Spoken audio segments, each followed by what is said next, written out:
జై తెలంగాణ, జై తెలంగాణ, జై తెలంగాణ, జై తెలంగాణ.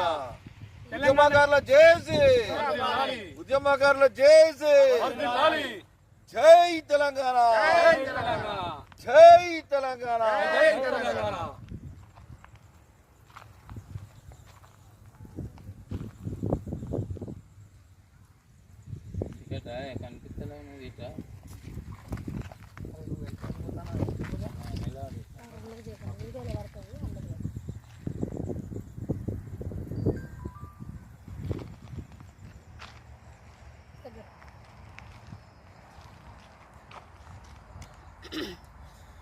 తెలంగాణ ఉద్యమకారుల హక్కుల కోసమై, వాళ్ళ ఆశయాల కోసమై తెలంగాణ రాష్ట్రం లోపల ఉద్యమకారులకు ఈ రాష్ట్ర ప్రభుత్వం ఇచ్చిన హామీలను తుంగలో దొక్కింది. కాబట్టి మరి కల్వకుంట్ల కవితక్క గారు ఉద్యమకారుల తరపున నిలబడి ఎక్కడ గవర్నమెంట్ ఉంటే అక్కడ కూడా ఉద్యమకారులు పోయి గుడిసెలేసుకొని బతుకుండ్రి అని మమ్మల్ని ఆశీర్వదించి ఇవాళ ఇక్కడ భూమి పూజ చేసింది.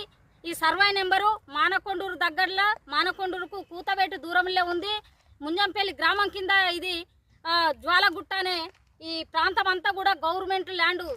6 ఎకరాలని మేము అనుకున్నాం, కానీ ఇంకా ఎక్కువ కూడా ఉంది. బడాబాబులు అందరూ కూడా కబ్జాలు చేసుకొని పట్టుకొని పోతా ఉన్నారు. కానీ మా ఉద్యమకారుల హక్కులు ఎన్నడూ నెరవేరుతాయి.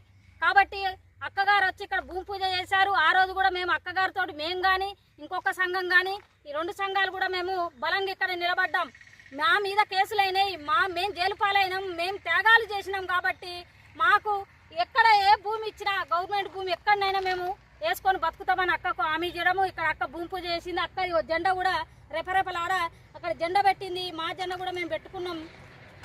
కాబట్టి ఈ రాష్ట్ర ప్రభుత్వాన్ని విజ్ఞప్తి చేస్తున్నాం. ఇవాళ కవితక్క గారు వచ్చారు, వంట వార్పు చేశారు, ఇక్కడ గుడిసెలేసుకొని ఉండమంటే మేము 20 రోజులుగా ఇక్కడనే ఉంటున్నాం. తెలంగాణ ఉద్యమకారుల జేఏసీ తరఫున ఇదే మా జెండా. నేను భోగే పద్మ టీవీ చేసి రాష్ట్ర చైర్మన్గా నేను అక్కగారితో ఇక్కడికి రావడము, ఇక్కడ వంట వార్పు చేసుకోవడము, 30 నుండి 50 మందిని ఇక్కడనే ఉంటా ఉన్నాం. ఇప్పుడు గత 20 రోజులుగా ఇక్కడనే ఉంటున్నాం.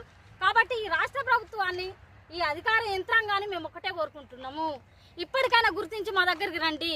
మాకు ఏదైతే మేము ఇక్కడ గుడిసెలేసుకొని ఉన్నామో మమ్మల్ని అందరినీ కూడా గుర్తించి మీరు ఎంక్వైరీ చేసి మాకు ఇదంతా కూడా చెందేటట్టు మీరు చేయాలని విజ్ఞప్తి చేస్తున్నాం గవర్నమెంట్ అధికారులకు, జిల్లా కలెక్టర్ గారికి, అదేవిధంగా మానకొండూరు ఎంఆర్ఓ గారికి కూడా విజ్ఞప్తి చేస్తూ ఉన్నాము.